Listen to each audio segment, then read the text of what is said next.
바로 시작하겠습니다. 먼저 벌리와 아스날의 경기를 분석해 보도록 하겠습니다. 벌리 잉글랜드 1부 19위 페무페무페입니다. 실리적인 스타일로 리버풀을 상대하려고 했습니다.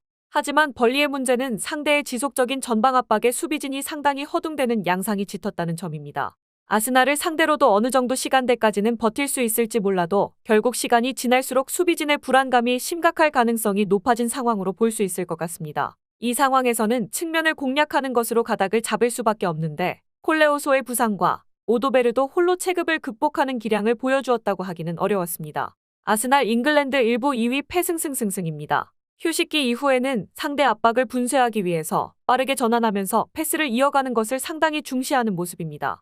진첸코가 없는 상황에서도 웨스트햄을 6골을 넣고 대파한 점은 상당히 긍정적으로 볼 수 있을 것입니다. 일단 진첸코가 없이 키비오르가 나와도 크게 문제는 없을 것으로 보이는데 오히려 벌리의 측면 공략을 제어하기 위해서 수비력이 좋은 키비오르가 선발로 나오는 것도 나쁜 선택은 아닐 것으로 보입니다. 진첸코가 없는 상황에서도 공격적인 빌드업에서 좋은 모습을 보여준 상황입니다.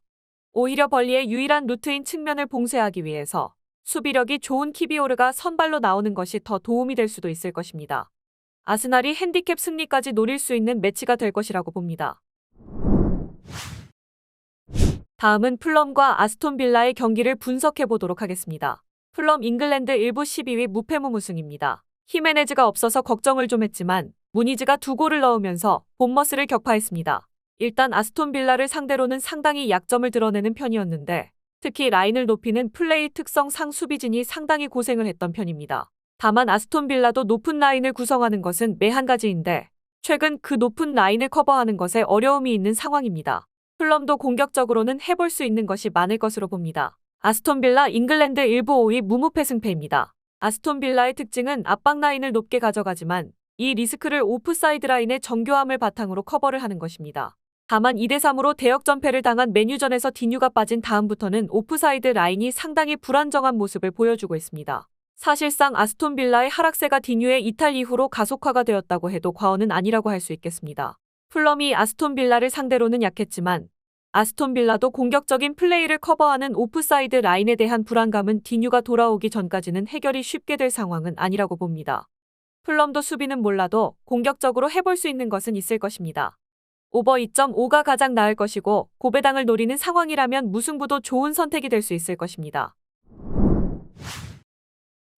다음은 뉴캐슬과 본머스의 경기를 분석해 보도록 하겠습니다. 뉴캐슬 잉글랜드 1부 7위 패승승무승입니다. 뉴캐슬이 홈에서 좋은 면모가 있다는 점은 모두가 알고 있는 사실입니다.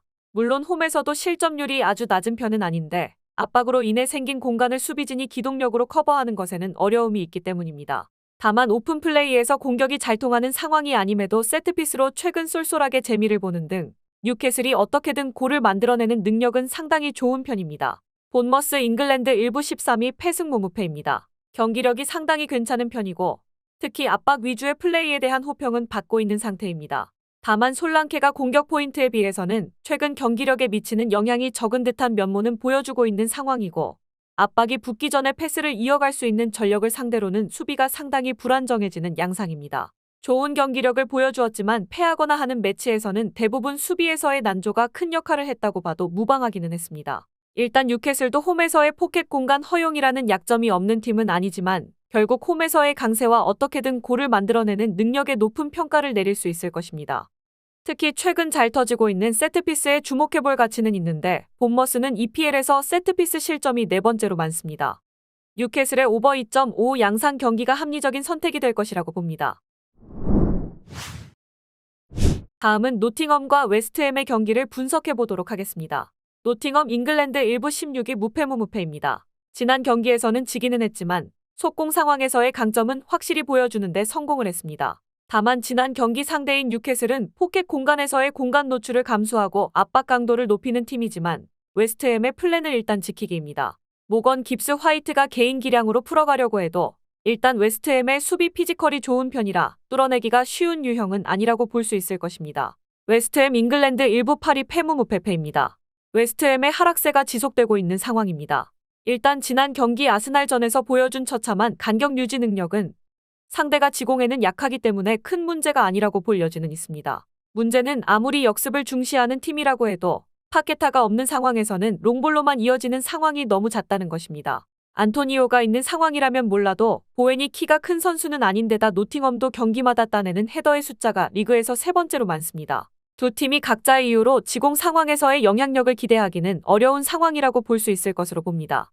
그나마 파케타가 있는 상황이라면 웨스트햄이 더 좋은 체급을 가진 팀이라고 볼 여지는 있는데 파케타가 없다면 웨스트햄의 공세가 너무 단조로울 가능성이 높아 보이는 상황입니다. 언더 2.5 양상의 무승부를 기대해 볼 수 있을 듯합니다.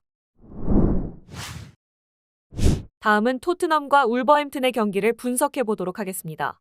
토트넘 잉글랜드 1부 4위 승무패 승무입니다. 울브스가 상당히 까다로운 상황임에는 분명한 상황입니다. 특히 토트넘이 지난 브라이튼전에서도 압박과 공수 라인 조절에 고전하는 양상을 보이기도 한 상태인데 울브스를 상대로는 2연패를 기록 중이기도 합니다.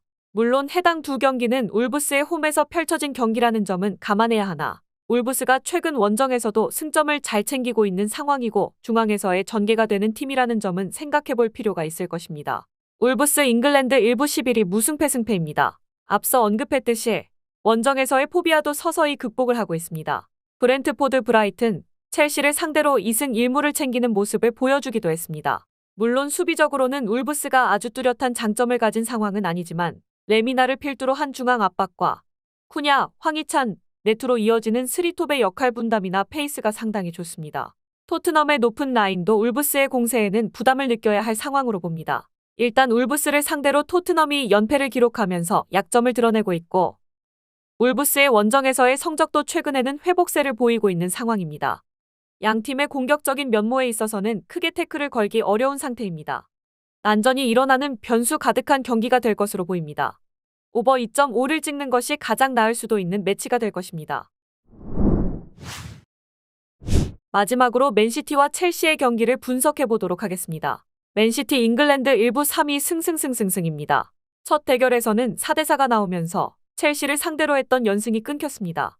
다만 당시에는 디아스가 여자친구가 당한 강도 문제로 인해서 멘탈적으로 흔들리는 상황이었습니다.